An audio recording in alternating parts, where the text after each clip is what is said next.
Book of Numbers, chapter 21. The king of Arad, the Canaanite, who dwelt in the south, heard that Israel was coming on the road to Atharim. Then he fought against Israel and took some of them prisoners.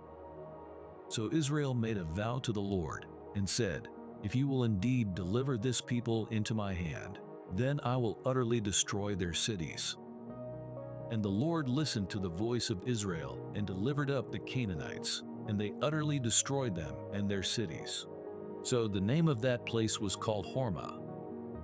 Then they journeyed from Mount Hor by the way of the Red Sea to go around the land of Edom, and the soul of the people became very discouraged on the way.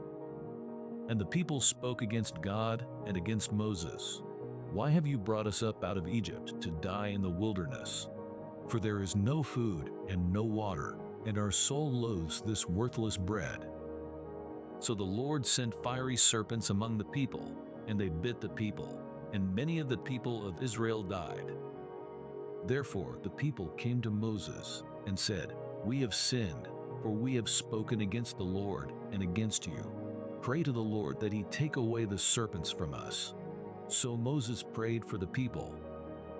Then the Lord said to Moses, "Make a fiery serpent and set it on a pole, and it shall be that everyone who is bitten, when he looks at it, shall live." So Moses made a bronze serpent and put it on a pole.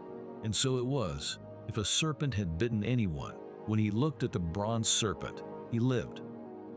Now the children of Israel moved on and camped in Oboth.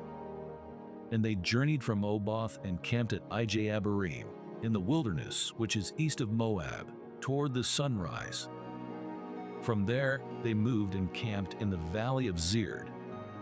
From there they moved and camped on the other side of the Arnon, which is in the wilderness that extends from the border of the Amorites. For the Arnon is the border of Moab, between Moab and the Amorites. Therefore it is said in the book of the wars of the Lord, "Waheb and Subah, the brooks of the Arnon, and the slope of the brooks that reaches to the dwelling of Ar, and lies on the border of Moab." From there they went to Beer, which is the well where the Lord said to Moses, "Gather the people together, and I will give them water."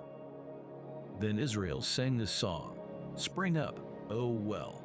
All of you sing to it, the well the leaders sank, dug by the nation's nobles, by the lawgiver with their staves."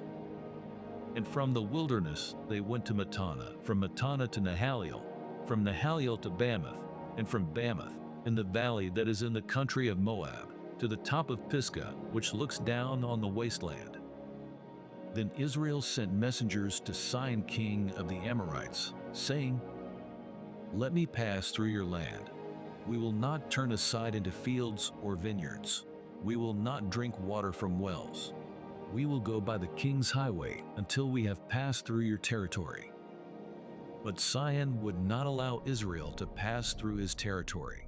So Sihon gathered all his people together and went out against Israel in the wilderness, and he came to Jahaz and fought against Israel. Then Israel defeated him with the edge of the sword, and took possession of his land from the Arnon to the Jabbok, as far as the people of Ammon, for the border of the people of Ammon was fortified. So Israel took all these cities, and Israel dwelt in all the cities of the Amorites, in Heshbon, and in all its villages.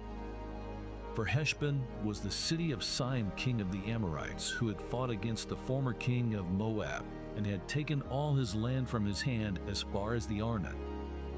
Therefore those who speak in Proverbs say, "Come to Heshbon, let it be built. Let the city of Sihon be repaired.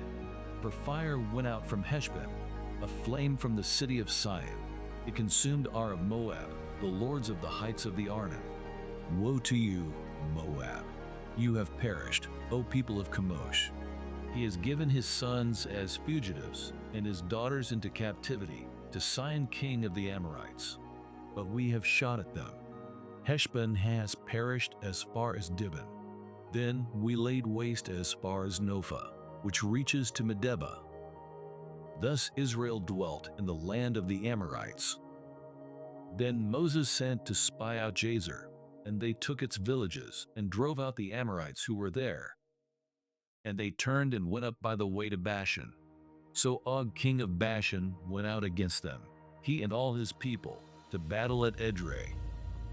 Then the Lord said to Moses, "Do not fear him, for I have delivered him into your hand, with all his people and his land. And you shall do to him as you did to Sihon king of the Amorites, who dwelt at Heshbon." So they defeated him, his sons, and all his people, until there was no survivor left him, and they took possession of his land.